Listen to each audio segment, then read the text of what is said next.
Hello everyone, Chipandis, Chipudilsuli, Dukadu guys. Hope I'm audible and visible to all of you. If I'm audible and visible, do write it in the chat section. And today is 10th December 2025. Sorry, I was late a bit because there were some issues which cropped up, which generally happens in these things, and I was trying to rectify those issues. My name is Shubham Sagar. You can connect with me on LinkedIn, guys. This is a snapshot of my cute profile with a cute cat behind me. No, I'm not cute. This cat is cute. So yes. And you can join this Telegram channel. I will share this Hindu analysis annotated PDF. Unannotated means nothing will be written over here. It means apart from all the contents by 9:30 a.m. Cool. And so just give me a second, guys. Let me cross check myself as well. Mornings are generally very hazy. So good morning, Harshini, and just give me a second.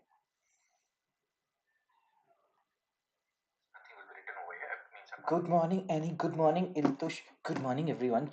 Let's start the discussion. So yesterday I gave you this question. Evidence of status versus status of evidence implies what? What is the answer, guys? Chepundis cheputelsu ledu kadu. Some of you answered it yesterday. So let's try to do a revision again. Chepundis. I sometimes feel like when you people will grow up, always acting like kid and all. So yeah, evidence of status versus status of evidence. We talked about an editorial yesterday related to citizenship.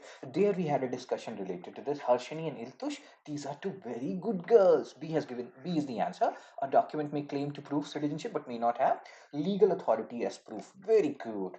Very good, Harshini and Iltush and Annie, you're sending me so many answers. I'm so pressurized these days by seeing your answer. Guys, Annie sends me 6, 7, like she was ill, she was suffering from typhoid, and now she's sending me 10 mains answer in a day. I'm so stressed out. No, I'm just kidding. I feel very happy. I know because this is the period December, January when people will be writing answer, and then in pre-mode who writes answer, so it's fine, right, Annie? I'm not, you know send me. I'm very happy when I see these answers of yours. So what is meant by disaggregated data in the context of prism, guys? So Harshini, Iltush, again, Iltush has given the answer for 11th also. Data broken down into categories such as caste, gender, and disability to highlight inequalities. Very good. So that is the meaning of disaggregated data. So yesterday Harshini was saying that disaggregated data is good or bad. Oh my God, sir. So it is actually good. It gives you an idea about what is happening with different caste, different gender, Divyang people in prison and how it has to be tackled. So for that you need disaggregated data. So B is the answer as stated by Iltush. Cool. So both the answers are B, 10 and 11. Let's come to today's article. Again, we will take the most or the toughest article as the first article. Does Google's quantum ecos bring Q day closer? If you just read this article, you'll be like, oh my God, look at this article. You will remember Nicki Minaj here in this article. So let me simplify it as much I can simplify. So if you remember in previous Hindu analysis, we have discussed something called quantum, physics, quantum computing. Even if you don't have not attended the previous Hindu analysis, we will discuss it again. Quantum physics, quantum computing. What is quantum physics? The opposite of quantum physics is classical physics. So again, why is my hair? So classical physics means how microscopic particles are working. What are microscopic particles? Any is one big microscopic particle. Harshini is one big microscopic particles. How these people react, when they see one boy coming in front of them, how they react. So this is classical physics. How big particles react. Macro, big. Quantum computing is, or quantum physics is the exact opposite. How electron, protons, neutrons, they are reacting or they are acting at the microscopic level, photon, neutrons, etc. So, and again, even smaller particles than that, that is quantum physics. The normal law of classical physics, which applies to any Harshini, me, etc., it does not apply to quantum physics. And again, quantum computing, like based on, there's something called as classical computers, classical equipments. So our computers, it works on bit system 0 1. So either the bit you are using is 0 or 1. Quantum computing is 0 1 or both. They can be both at the same time. Please understand, you will understand, just be with me. Quantum physics is a very tricky area. Most of the people, means professors, if you read their Oxford lectures and all, you will realize that they also say that they also don't know. There's a one very famous statement of an Oxford physicist or physicist or someone, that right now I don't know quantum computing. By the end of this class, none of you will know quantum computing. So in summary, this is quantum computing, this is quantum physics, guys. We don't know it yet. We are just trying to, that's why these, experiments happens. How electron photons, like, they can be particle and wave at the same time. There is a superposition principle. We don't have to do PhD there. The basic rationale is how microparticles are working. That is quantum physics. And classical computers, bit system. Quantum computers, qubit system. Qubit system means they can be 0 and 1 both at the same time. Simple computers, the computers which we are using here, the bit will be 0 or 1. They cannot be both at the same time. In quantum computing, they can be both at the same time. Oh my god. So now you know some things related to quantum, phenomena. So let's try to read this article. So Google achieved, what does Google achieve? Google achieved a 65 qubit. Qubit means we're talking about quantum computers. For normal computers like which we use, we have, bit system, not qubit. Willow superconducting processor. So basically they are trying to see this whole experiment which was done by Google. They want to understand more how quantum system works, how echoing happens. Echoing means, like, let's say I said I love you na upiriyadi poina, I love you ni pranam poina. So now sang this song. It will be refracted or reflected, whatever it happens from atmosphere, and it will come back to me. This echoing system you hear a lot in Himalayas and in mountain areas. So echoing, same way how quantum information echoes. So quantum information, let's say this is a system. I sent qubit from here to the end, and then it will come back to me. How much time it is taking, that is quantum echoes. So basically they try to understand, they are trying to understand this quantum behavior, which will help them in, superconductors, this and that. So that is basically what they did, this whole superconducting processor. We will solve some questions at the end, guys. Everything you will understand. And again, please understand, quantum computing, nobody knows what is quantum computing. That is basically what is quantum computing. Q-day and inscription fairs. What is Q-day? So quantum computers, they are the future, and one day we will have quantum computers every day. In everyday life also we'll be using it again. So the fear is there will be a day when a quantum computer will break the current encryption system. Encryption decryption means what? So Harshini, she's sending some information to her boyfriend. So if she's sending on a computer, it is encrypted. I cannot decode it. There is a password, and only the person who has that password or passcode, they can decode it. This is encryption and decryption, how it works in computer system. So there is a phenomena. There is a People are saying that quantum computers, qubit system, it will be so powerful one day that they will break the current inscription system. And now the fear is harvest now, decrypt later. These people, these what do you call them, the thieves at the, like, there is a term for them. So the people, even the companies, what they are trying to do is they are trying to encrypt or store encrypted data now, because they know in future there will be a quantum computer which will decrypt these information. So even our enemy countries, China, Pakistan, can take our encrypted data, because, or maybe they're making such quantum computers because they know, oh my god, they know a Q day will come when they will be able to decrypt data. After Q day, they will decrypt it. Hope you're understanding some part of it. So governments are preparing for this risk. There are certain countries like USA, etc., which are making or encrypting data, or which are talking about post quantum cryptography. Let's try to understand one by one, and then we'll also look at the summary, what this article is all about, because this is very tricky. So post quantum cryptography means what? We are talking about a Q day. There will be a day when there will be a quantum computer which will decode our current encryption. So countries like US, etc., they are thinking about that day, and they're like, no, no, no, we are now focusing on that cryptography which will not be decoded even after Q day, because we are focusing beyond quantum, post quantum cryptography. So they are focusing on Kyber, dilithium. So these will be that kind of a cryptography which cannot be encrypted even by a quantum computer after Q day. So they are going much ahead. Kyber and dilithium, they can ask you what are Kyber, what are dilithium. We'll solve questions. But this is just a utopian scenario, guys.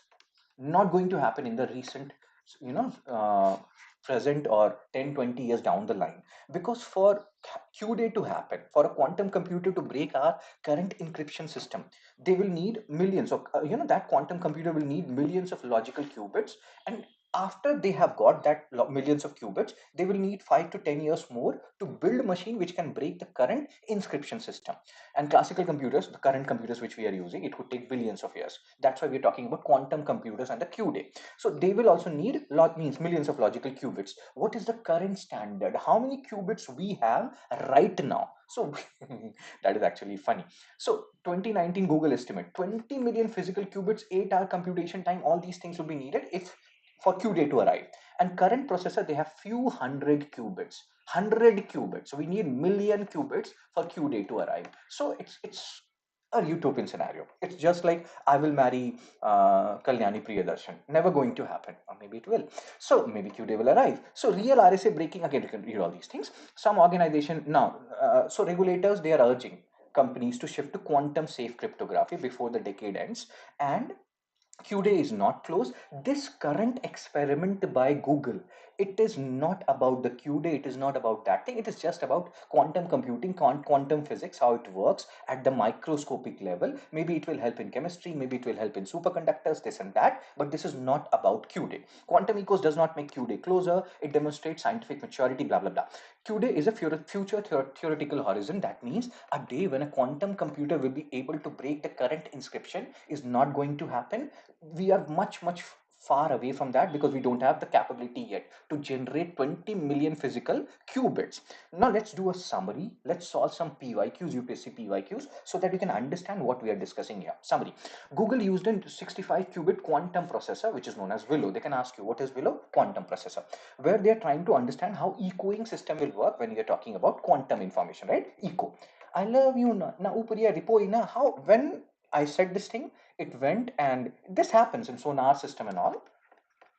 You send a, a ray of something, and it hit the bottom of the sea, it came back to you. That is basically the ecosystem. They're testing it in the quantum system, and this experiment is known as quantum ecos. Will help us in materials, chemistry, superconductors, how things work at microscopic level. It has nothing to do with Q-day. And Q-day we have discussed, when a quantum computer will be able to break today's inscription, but it needs millions of logical qubits. We currently have some hundreds of qubits, so the day is very far away. And again, but US is still, even today, they are focusing on post quantum encryption, that is kyber dilithium, because they feel like Q-day will arrive. Whenever it arrives, it will arrive, so we have to be ready for it now. RBI is currently saying to Indian government and Indian entities and companies that you focus on the quantum inscription. Post quantum only US can do right now, they have the resources, but at least we should focus on quantum inscription, because quantum is the future, quantum is the way to go. Cool. So go again, you can read all these things. Let's solve some question so that you can understand this very technical article. Oh my god. The term Q-day refers to what?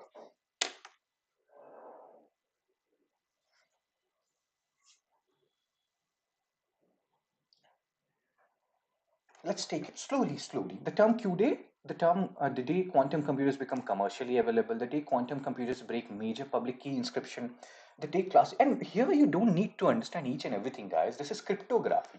This is a separate subject in computer science. I am a computer science student, so we studied this cryptography, encryption, decryption, pockets of data, one-way data, two-way data, this and that. You don't have to do PhD. You just have to understand some basic terms, because this will be a tricky topic, so to say. So Harshini, oh, okay. Who has given the answer? Harshini, Iltush, Anandu, and Any, they have given the answer. The day quantum computers break major public key inscription. Very good. MCQ 2 rather. Harvest now, decrypt later rather. What is the meaning of this term? Which companies are doing? Harvest now, decrypt later.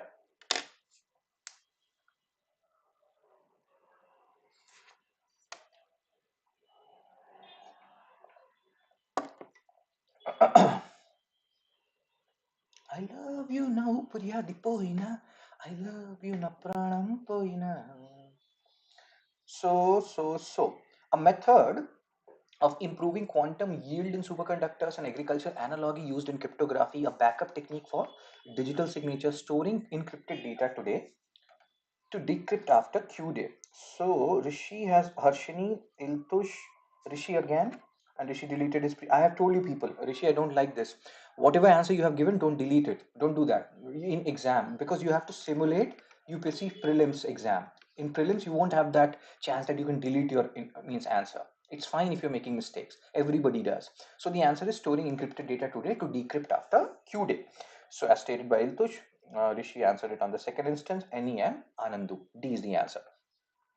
PYQ 3, UPSC 2022. Which one of the following is the context in which the term qubit is mentioned? We have solved this PYQ earlier, but as many toppers say, you have to solve, PYQs not once, not twice, multiple number of times. So what is the answer of PYQ 3? Cloud services, quantum computing, visible light communication technologies, wireless communication technologies. So Harshini has given the answer. Okay, no issues, Rishi. So Harshini, Iltush, Mad King, Any, Rishi, all of you have given the answer, quantum computing. Very good, yeah. Next article, written by Naira, JG Boy, and Utsav. So Naira, if she has written something, I can never go against Naira. What she's talking about in this opinion page, a deep cleaning of India's electoral rolls. So Sir is going on, and many people are like, no, Sir is so wrong, this and that. So here she will talk about the historical thing and why we cannot do what Germany and Canada are doing. What is there in Germany and Canada which is not there in India.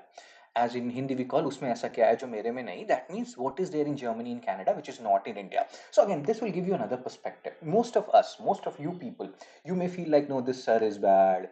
This is a way of removing. And again, ECI is trying to, as we have discussed yesterday, ECI is trying to see citizenship thing. That is not their work. That is the work of home ministers and all. So they are doing some things which is beyond their domain and all. But again, we need both the perspective. So here this article will say why Sir is needed. And as a UPSC aspirant, as a civil servant, you should know both the perspective. So again, and Nana, what was the name of my friend? So Naira Gigi Boy, one of my best friends. She is saying that, Ambedkar sir, RPA, representation of people. Well, when you people will become 18 plus and you will prepare for UPSC, in GS mains paper 2, you will see RPA, Representation of People's Act. And very few people know about RPA. So this is my homework for you people. Make 1 to 2 page notes on RPA. So Naira is saying that RPA bill, when Ambedkar sir introduced it, he used to say that, you have to revise, you have to prepare your electoral roll, and it is essential. India allows periodic and special revision of electoral rolls. Why it is needed? Because people migrate. I am from Bihar, but in last 10 years, how many times I have gone to Bihar? Maybe 1 or 2 times, or maybe, yeah, maybe 1 or 2 times, right? So why is my name in the voter ID card of Bihar? It needs revision, guys. What is the need for SR, sir, rather? There are two methods. You can understand why there's a need. People take birth, people die. So you have to update your electoral roll. Two ways: intensive revision, rebuilding rolls from scratch; summary revision, incremental updates. Up until now, we were focusing on summary revision, just making some changes, who died, who took birth, who became 18. Oh my God. And again, all these things. But because so many things have changed, time and again, you should go for Sir. Rapid migration has happened, urbanization has happened, high mobility, all these things, and there are so many outdated data, duplicate entries. So we need Sir, as Naira is saying, because always you cannot go for summary revision. You have to do intensive revision, and Sir is one way of doing that. Now there is another point, whether election commission can do it or not. We have another article on it, we'll talk about it. Legal challenges, Sir in Bihar led to Supreme Court petition. That is one different matter. That election is about to happen and you are doing Sir now. Should it be the case, or should it happen 1 year or 2 year before that? That's a different argument, you can argue on that. But Sir has to happen because things change, people migrate, people die, so many things happen. So again, you can read all these things, and again, petitioners argue articles saying that whatever hue and cry was about Sir in Bihar, that is actually not correct. Why? Because Constitution give ECI control over electoral rolls, and the talk which we were having yesterday also, it is ECI is checking for citizenship, this and that. Guys, Article 326. UPSC has already asked a question on right to vote.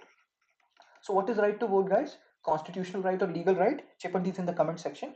Article 326. You can only vote. Rishi can vote, Anandu can vote, Iltush can vote, Any can vote, I can vote when I am a citizen. So it's not like ECI is concerned with citizenship. They are just checking who can vote, who cannot. And under Article 326, right to vote can only be done by citizen. So it's, as we were discussing yesterday also, it's an indirect way. Verifying eligibility is necessary to ensure only citizens vote. We cannot allow people who migrated from or who ran away from Bangladesh to vote. you know. So why ECI must verify independently? What happens in Germany and Canada which is not happening in India? Germany and Canada, they have civil registries. What is civil registries? It's like a population registry. They keep a track of the population. So Anandu, any Rishi, all of you are, you know, living, taking birth, dying, marrying somebody, moving to somebody, some other place. Everything is there in their civil registry. India does not have a civil registry, and that's why we need, sir, even more. If we had civil registry, maybe the summary revision would have sufficed. You know, we would have just done the incremental thing based on the civil registry. Because we do not have civil registry like Germany and Canada has, we have to go for, sir, according to Naira map. So Iltush is saying constitutional right. What are the other opinion, guys? Right to vote. Which kind of a right it is? Chepandis, this is the PYQ, guys.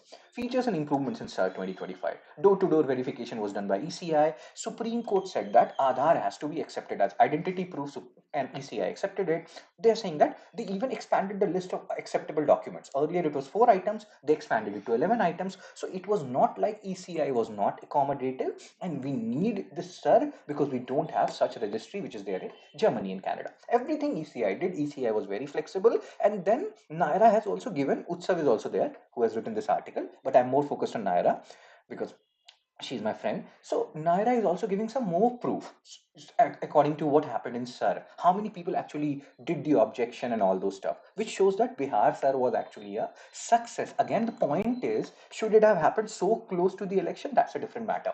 So 65 lakh electorals removed from the draft list. And again, it's not like political parties, their agents were not there. We have discussed it in previous Sir analysis that even political parties' agents were there and they were looking at this whole process. How many objections were filed? 2,53,000. Only 36,500 requests for inclusion. Out of all the deletion which happened, less than 0.6% of the people actually requested for their name to be included. No appeal filed against deletion. So overall, this process was a success. It was a hasty process, no doubt, but Naira is saying that it is needed. How it should go about, what are the other ulterior motives of Sir, that's a different matter, which we can talk about. So also later there was, okay, it was declared legal right now, don't know what does that, blah, blah, blah, blah, blah, blah. Very good, you people are good boys and girls. So we will discuss that by conducting, sir, ECI showed. So Naira is saying that ECI did the right thing. ECI is a good boy. Who is a good boy? ECI. There's another article on ECI, I will talk about it, whether the method by which election commissioners should be elected, it should change or not. Currently, election commissioner, chief election commissioners, they're appointed by a committee which consists of PM, LOP of Lok Sabha, and then one cabinet minister elected by PM, sir. So you can see two agents, like two people from central government and one opposition leader. Now there is a talk going on that election should not only be fair in India, guys. Election should also be seen as fair. Many people have lost faith. There's a DMK MP and all those stuff. They are talking certain stuff that people have lost faith. So this whole committee, which comprises a PM, leader of opposition, and cabinet minister, one cabinet minister, it should include two more people: Chief Justice of India and LOP of Rajya Sabha also. What is your opinion, guys? Chepandi Cheputelsu Ledu Kadu. Do you think election commission or commissioners, how they're elected, the committee should increase from 3 to 5, including Chief Justice of India and LOP of Rajya Sabha as well? Chepandis, do you think it will be more neutral then? Because right now it's 3 members, 2 from center. So again, center has a overriding power, so to say, if you look at it. So we'll talk about it. That's a different article. There are so many other things which we have to talk about. So as far as right to vote is concerned, guys, UPSC took it as constitutional right, but different Supreme Court and High Court judgments, they say that it is a legal right. That year they gave both the options, and for UPSC the correct option was constitutional right, but both are equally correct. So now hopefully UPSC will not give this question again, right? So let's solve some question. MCQ 4. With reference to voter eligibility and citizenship verification, we have to solve a lot of PYQs today. So many questions, so many PYQs. So yeah, be focused. It will bring more transparency. Yes, sir. Make the process more democratic. Iltush and Harshini, very good. So again, what is the answer for MCQ 4, guys?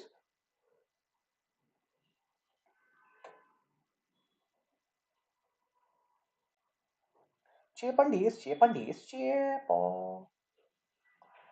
Guys, you people are total kids. So with reference to voter eligibility and citizenship verification, citizenship is the fundamental basis for inclusion in the electoral roll. The onus of providing citizenship lies on the election. This is a tough question. So even if you get this question wrong, don't worry.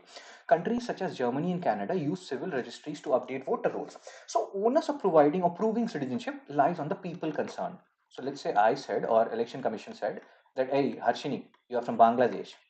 So I was in Guwahati, guys. I love Guwahati. I was teaching there. And Northeast is such an awesome place to go and teach, guys. They love you so much more. And teachers are respected anywhere and everywhere. But, Northeast is a different point, like awesome, awesome place, awesome people. So one thing which I realized when I went to Guwahati is Assamese and Bengali, they sound very similar. The words are very similar, but this is a lesson for you people. Whenever you go to Assam, especially North Assam or not South Assam like Silchar, etc., there it's fine if you say that Assamese and Bengali sound similar. But if you are in Guwahati, never ever say that Assamese and Bengali sound similar. There has been many Bengali people from Bangladesh who has entered into Assam, so it's a very sensitive issue there. Never ever do that. That's one lesson which I learned. So onus of proving citizenship lies on the people concerned, not on the election commission. Second is wrong. If you eliminate second, so you're left with A and B. Third option is correct. We have discussed Germany and Canada. They have civil registries. We don't have that. So that's why there's more need for, so to say, A. As stated by Harshini, Anandu and Iltush. Very good. Like, share, and subscribe, guys. Spread the word. You can join these programs individually. You can join them via Success Bundle, whatever way you want to. It's totally your call. You get a very, like, all the things at a discounted price in Success Bundle. So again, yes. Join at the earliest. You can also donate. Let's move on to the third article. Charting an agenda on right to health. Written by Abhay Sukla, editorial. Right to health. Health. First of all, guys, and let's keep it interactive. SDG. Health related SDG. Which SDG talks about health? And then there is another question, whether right to health is a part of Article 21 or not.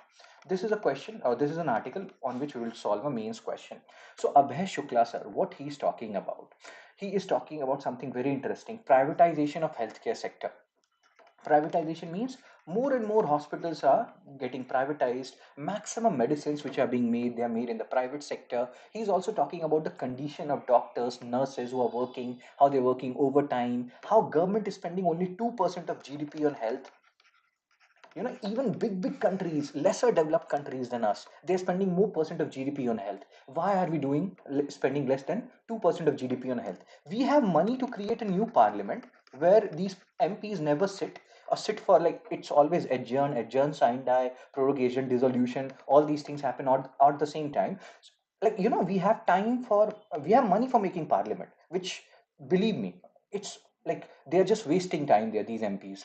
And but we don't have money to increase percentage of GDP which is spent on health. Sad story. We have time to, like, we have dignitaries who have to visit all the countries in the world. We have money for that, and believe me, it's in crores, but we don't have money to spend on health. So there are some sad realities when it concerns health sector, because again, nobody gives vote on health, right? Everybody gives vote on caste basis, religion basis, and if you give them 10,000 just before election, right? So let's talk about this whole issue, important from so many different perspectives.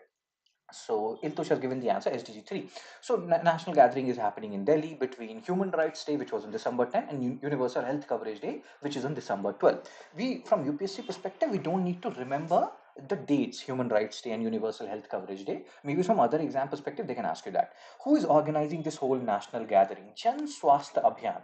Now, what is Jan Swasthya Abhiyan? I went to Jan Swasthya Abhiyan website to look into what they actually do. So Jan Swasthya Abhiyan is basically a subsidiary of this PHM, this PHM which was formed in 2000, People's Health Movement or something like that. So what is PHM? Alma Ata Declaration. It led to creation of this PHM in 2000, People's Health Movement. Now you have to find out where is Alma Ata. If you know it, you can post it in the comment section. So this is actually a group of NGOs collective, and they are coming together to talk about health, not only in India, worldwide. So this Indian subsidiary of People's Health Movement is Jan Swasthya Abhiyan, and they have completed 25 years, and that's why we are talking about all these things. Jan Swasthya Abhiyan, 11 to 12 December 2025, Jawahar Bhavan. Oh my God, Bhavan, New Delhi. Everything is in Hindi, guys. I know Hindi. I speak Hindi. But yeah, so again, hope you understood what is Jan Swasthya Abhiyan, People's Health Movement, subsidiary of People's Health Movement in India, established in 2025 years they have completed, and what they are talking about. Right to health. Yes, it is a part of Article 21, right to life and personal liberty. But how much are we implementing it? Article 21 has become an umbrella article, guys. What does umbrella article means? Everything, yeah, right to clean environment, blah blah blah. Everything is under Article 21. Make a separate article for health. and spend and be serious about it. Don't just spend 2% of GDP on health. It has you people have made a mockery of health. So again, you can see the purpose of convention to counter rising commercialization of healthcare, which has happened. Concern about privatization. More and more colleges and public health facilities are being handed over to private players, not only confined to health. This is a general reality of India now. Two private entities, they are calling the shots. Maybe now Indigo will be sold to one of those two private entities. The situation is created in such a way, according to some experts, that Indigo will be sold to one of those two big private players. You know the name, I am not saying it. So fear that privatization will weaken already fragile public services. We need universal health coverage. Government has to increase expenditure on health to like beyond 2% of GDP. What is the problem with private healthcare? We people, we don't want to go there. Like, let's say I have a toothache, I will be like, oh my god, my 15,000 gone. Overcharging, unnecessary procedures, opaque pricing, violation of patient rights. So many things are there, which is happening in these private hospitals. Out of pocket expenditure. People are so terrified. If you take insurance, etc., it's fine. If you don't have insurance, if by God, God forbid, if you go through some disease like cancer, etc., you will be going below poverty line because of the increasing out of pocket expenditure, OP. Government has introduced Jan Arogya Yojana, this and that, but how much money are they spending there? Secondary and tertiary care. There are so many conditions, caveats which you have to meet to get money from PM Jan Arogya Yojana, Ayushman Bharat. Regulation demands. There has to be a standardization rate.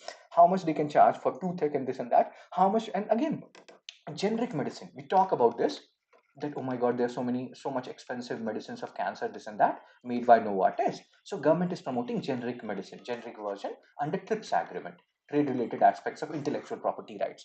But do they, like, have you seen excessive advertisement? I have seen 1,000 advertisement on labor codes. Labor code, Modi hai to mumkin hai, big photo of Modi sir, labor code, oh my god, everything has been changed. It's just a proposal, it has not yet been, like, we have to see the proper implementation and its impact. But labor code, 1,000 ads. How many ads have we seen on generic medicine? To tell people that you don't need to buy everything from this shop. There are these Jan Aushadhi centers. There are these generic medicines you can buy from these particular government. There are some entities who don't even want you to go and buy these medicines. They have just introduced it for the sake of introducing it. So there has to be an awareness. We have to be vocal about it. 2% of union budget to health is a joke. We have money, guys. We have money for making new parliament buildings. We have money for visiting 195 countries of the world time and again in a recurring pattern. Whenever we are getting bored, we don't want to live in our country, but we don't have money to spend on health. Sad, sad, sad. High out of pocket expenses. You can see all these things.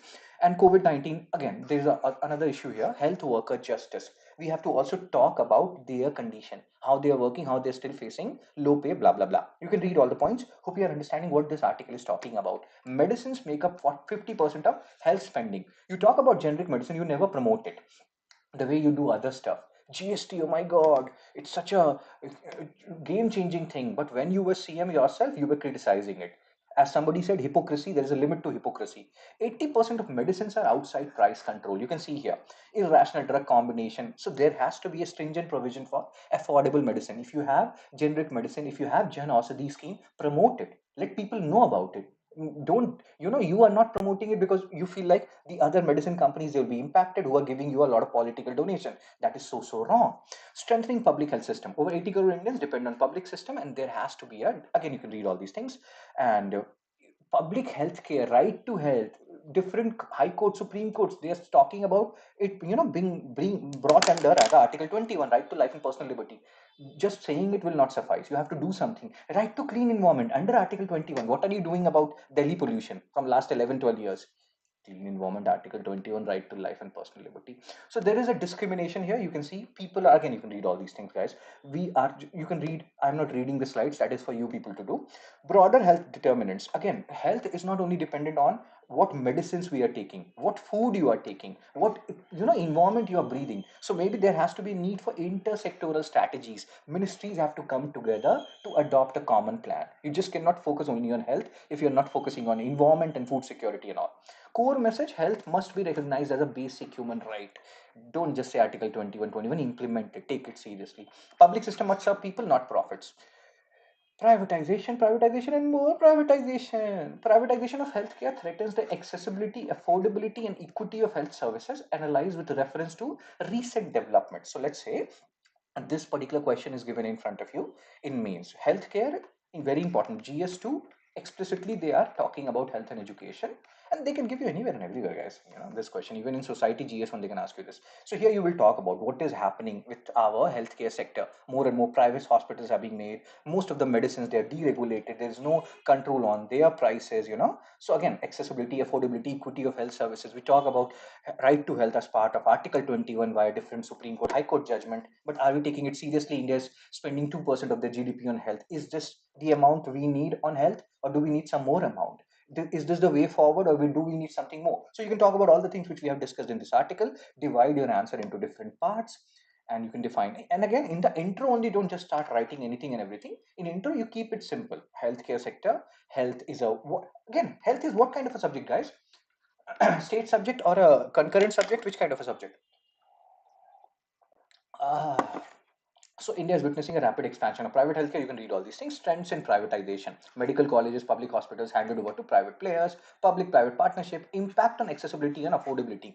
More and more people going below poverty line because of increasing OOP, out-of-pocket expenditure, unnecessary procedures such as rising C-section rates, overcharging, opaque pricing. All these things are happening, and that's why you see increase in over the counter drug uses. Like, why people they take antibiotics? We have talked about it in previous Indo analysis, that antibiotic resistance, antimicrobial resistance is increasing. More and more people are taking over the counter drugs. Why do we do that? Because we cannot afford to go to these hospitals, or even medical centers, or whatever private centers are there, because they are very expensive. There's no regulation at all. So yeah, as Iltush is saying, Harshini are saying concurrent subject sets to equity, disproportionate burden of poor people. Poor are getting poorer, rich are getting richer, according to Oxfam International. Inclusive growth is there in your GS mains paper 3. There was one guy, his name was Lucas Piketty and Thomas Chancellor and all. They said that India today is more unequal than what it was in 1922. So during British period, we were more equal. Now we are more unequal, and this 2% spending of GDP on health is not helping matters.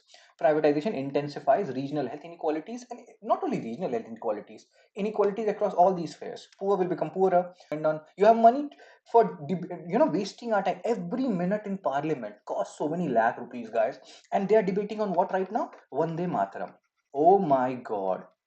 Means there is a limit to hypocrisy, seriously, as somebody said. Spending, if you go and calculate how much money they're spending per minute in discussion on parliament, you will realize what I'm saying. They're just wasting our resource. Implementing, again, you can read all the stuff. Unregulated privatization undermines the constitutional promise of equal access to health. And again, I have told you everything. These articles makes me angry. I don't know why. MCQ 5. What is Jan Swasth Abhiyan? GSA is best described as what?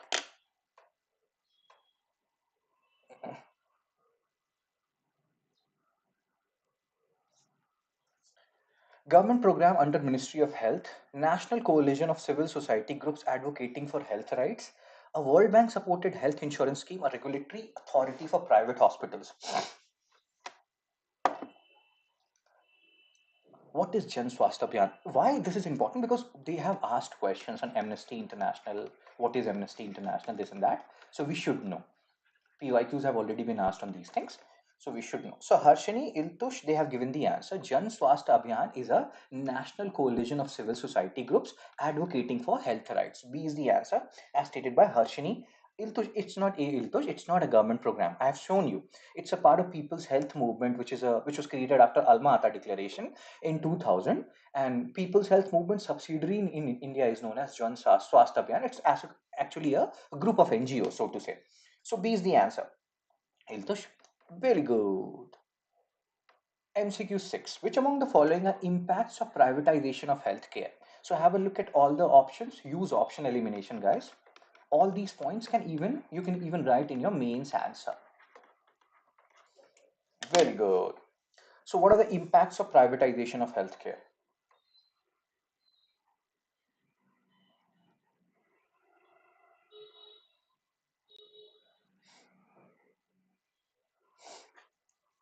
Rise in out-of-pocket expenditure, increase in unnecessary medical procedures, strengthening of public health infrastructure, opaque pricing and overcharging.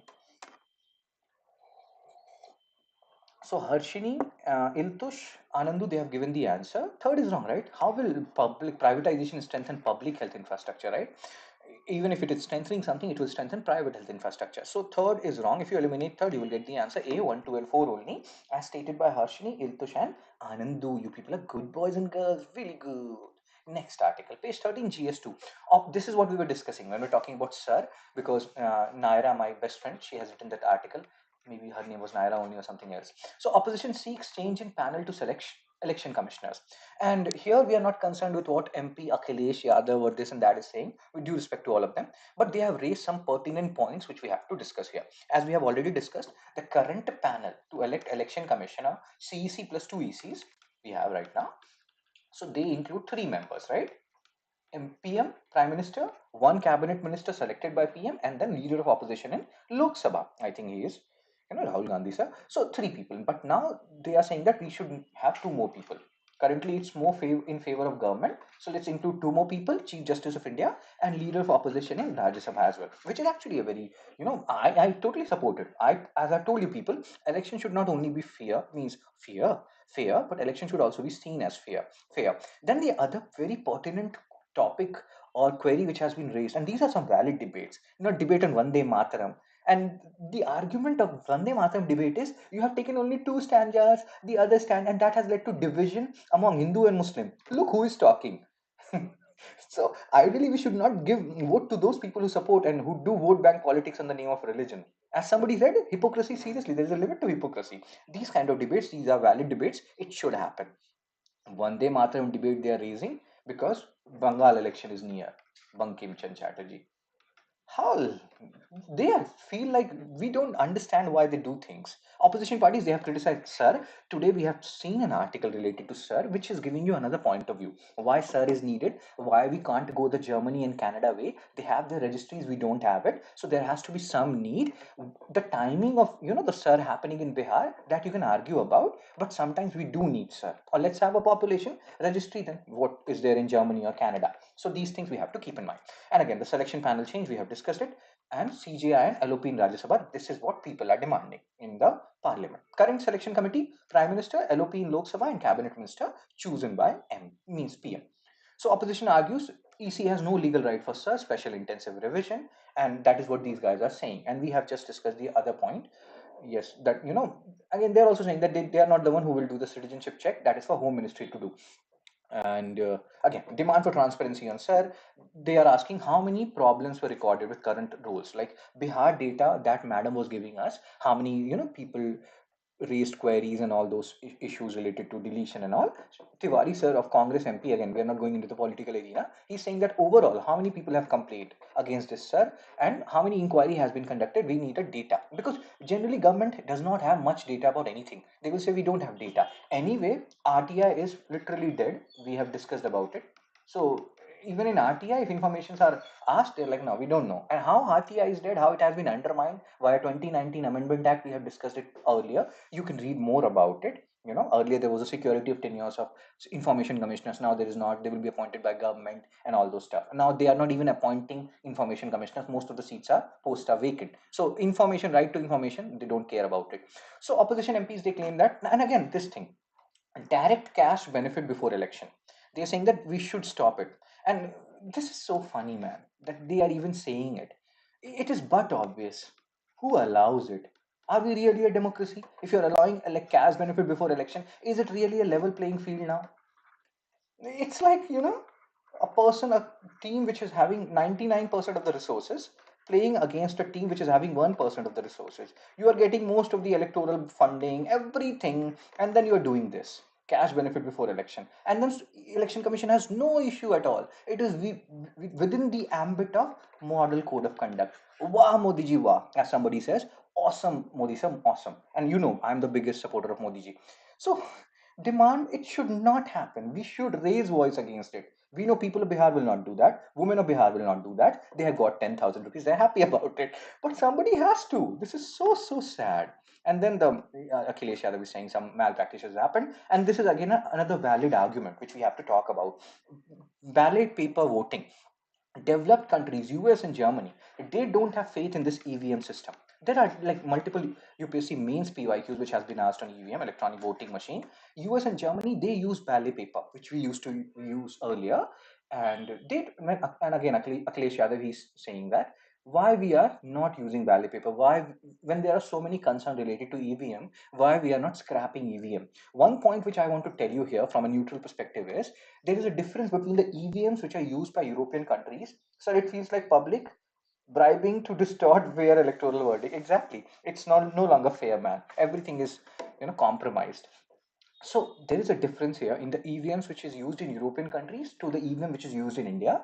They are wired. Like, the EVM which are used in some other European countries, they are wired. They're connected to a Wi-Fi device. Ours are standalone EVMs. So this is one argument given by our election commission, that why our EVM, you cannot compare our EVM with some EVMs used in European countries, because they are connected to wired or Wi-Fi and they can be tampered with. But since our EVMs are standalone machine, you cannot tamper with it. But then the other argument is EVM is what? It is also coding only, right? When you people read computer science, you read coding. So whatever EVM is working on, it is based on the coding. Somebody has done the coding, right? Group of people have done the coding. You can always change the coding intrinsically, right? So you can always change how EVM works. You can manipulate it. Why don't we go back to ballot paper as developed countries like US and Germany are doing? There has to be some reason that there are so many apprehensions worldwide over EVM, They argue that during MCC, introduction of new scheme is illegal.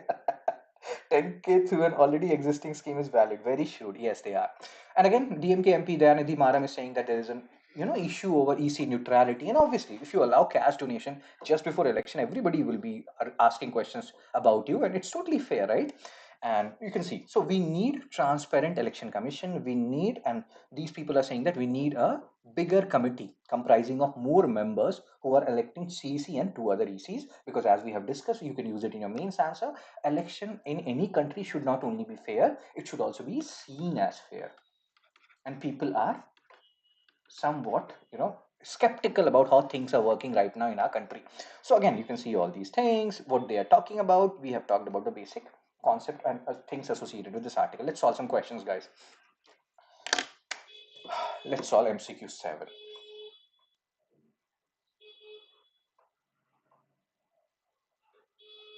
Which of the following statements is or are correct regarding current selection committee for the appointment of election? So they're asking about current. They're not asking about proposed, etc. What is the current status of current selection committee under which the appointment for election commissioners are done? Harshini has given the answer.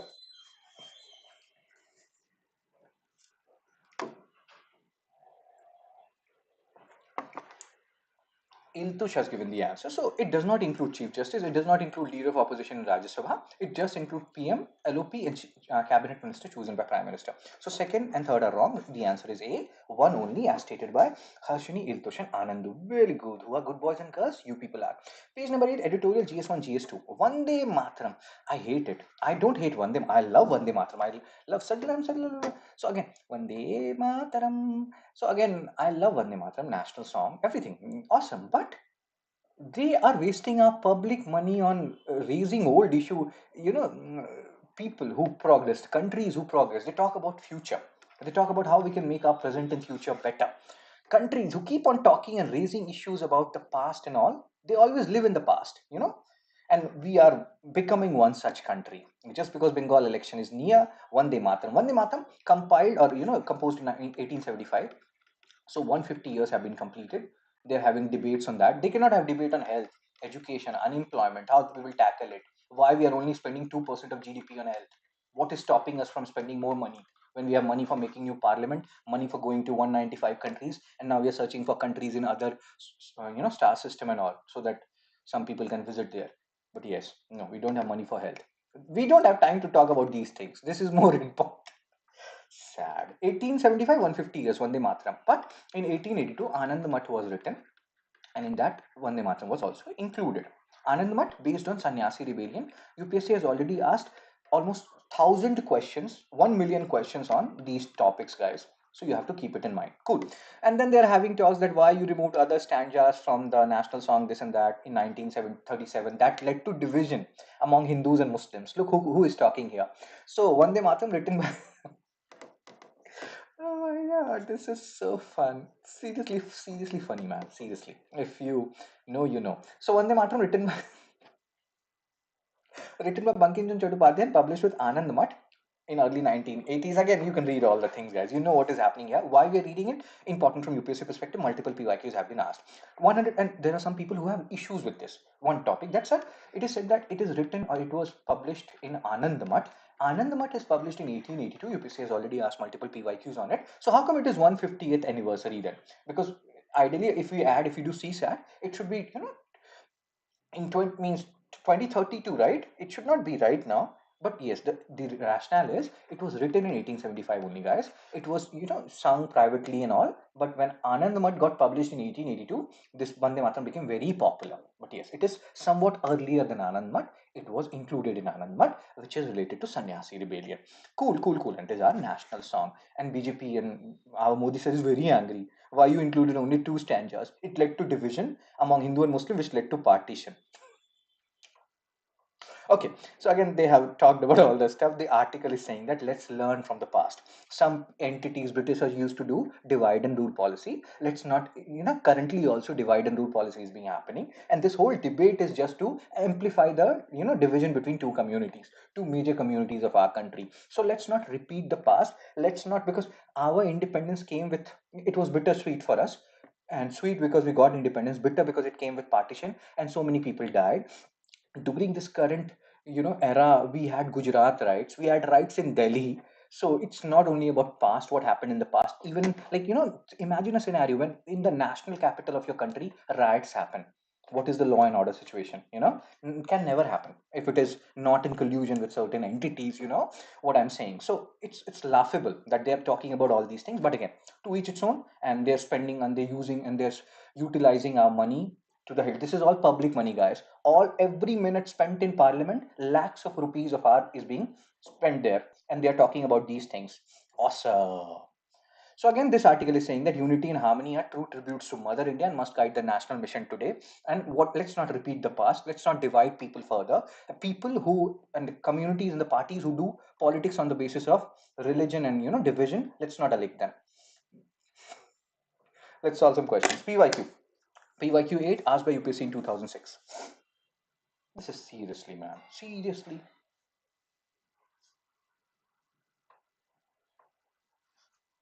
Which one of the following revolts was made famous by Bankim Chand Chatterjee in his novel Anand Math? Bhil uprising, Rangpur and Dinapur uprising, Bishnupur and Birbhum rebellion, Sannyasi rebellion. Chepantis, guys. Chepatul ledo kadu, guys. So Harshini, Mad King, they have given the answer. Who are good boys and girls? These people are. Sannyasi rebellion is the answer. So Harshini, Mad King, Iltush. Next question. PYQ 9 asked by UPSC 99. I will give you the latest question also. So you see the list of books here and you see the authors here and try to match the following A, B, C, D and the options. Try to do the match the following, guys.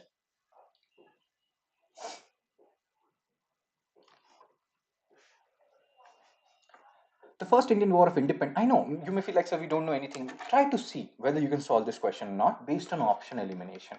If it is tough for you, it is tough for everyone, guys. Because who is a good boy and girl? Or who are good boys and girls? You people are very good. So Iltush has given the answer ninth C. So Anand Math, we have just discussed. Our Modi sir is very much concerned about Anand Math and Vande Mataram.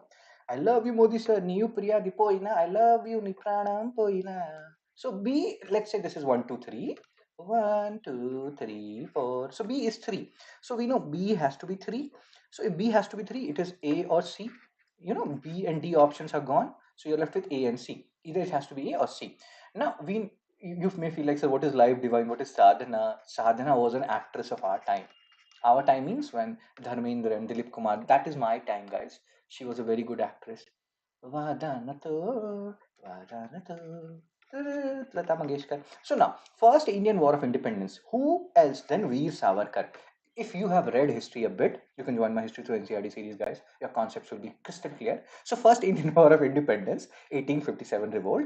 Vinayak Damodar Savarkar, whom many people call as Veer Savarkar, he coined this term to 1857 revolt, and he wrote this book. So A is 4. Even if you know A is 4, you're not getting the answer because A and C both has A and like A4 and B3. So now this is a tricky question. This is a tough question. So what we should do now, we should know about life, divine and sadhana. So Aurobindo Ghosh. When you people will become big enough and you will read about modern history, extremist leader Sri Aurobindo sir. So Sri Aurobindo sir, he was an extremist. Later on, something happened with him. He was put in solitary confinement because of Alipur conspiracy case, solitary confinement. And there he said, it says that, solitary confinement can make you mad. It's, you are not talking with anyone, you are in a very small confined space and all. And then his life changed. He went to Auroville and all. So he wrote a book called Life Divine. You can guess it, but it's tough. You cannot just guess it like that. So C is to answer is A. Sadhana is written by Rabindranath Tagore. Let me show you something. Show me, show me. History module. So match list 1, list 2. So books, First Indian War of Independence, Anand Mat, Life Divine, Sadhana. So this is a history module, guys. People who are already in my success bundle, just send me a message. I will send it to you. This particular module of 999 pages, which is a summary of ancient to modern history from pre-perspective. So match list 1 with list 2. So you have these books, and the answer is A. This is the question we are talking about, right? So this is Sir Aurobindo, Life Divine, and Sadhana, written by Rabindranath Tagore sir. So remember these facts, they are actually important, guys. Very important. Cool, cool, cool, cool, cool. So the answer is A. Oh, I put it in a drive folder and share it with everyone. There are so many modules which I have to do. I will do that. Cool, sir. Next MCQ. PYQ 10 UPSC 2018. Which of the following events happened earliest?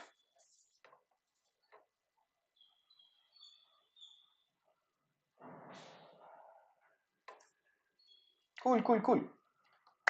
PYQ 10, guys. So who answered it? Iltush. Oh my god, everybody got the answer wrong. The answer is A, guys. A. Let's solve PYQ 10. UPSC 2018. Very good, Rishi.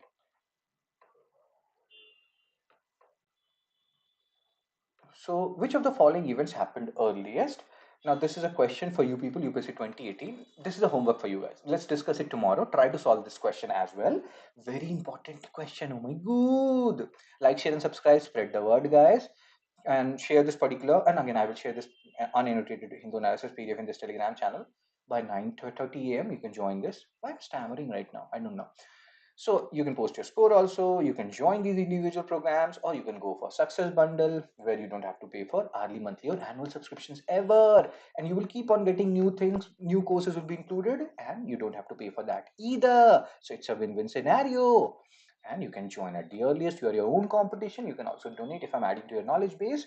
Thika guys. Thank you everyone. Chipandis. I'm going now. I will see you people tomorrow at, and again, if you have any doubts, you can keep it for the end and you can ask me. That's what I have a doubt I want to ask at the end. You can ask, So, yeah. So, that's it. That's it. That's it. I will see you people tomorrow. Thank you, everyone. Thank you, Iltosh. Thank you, other guys. Bye bye.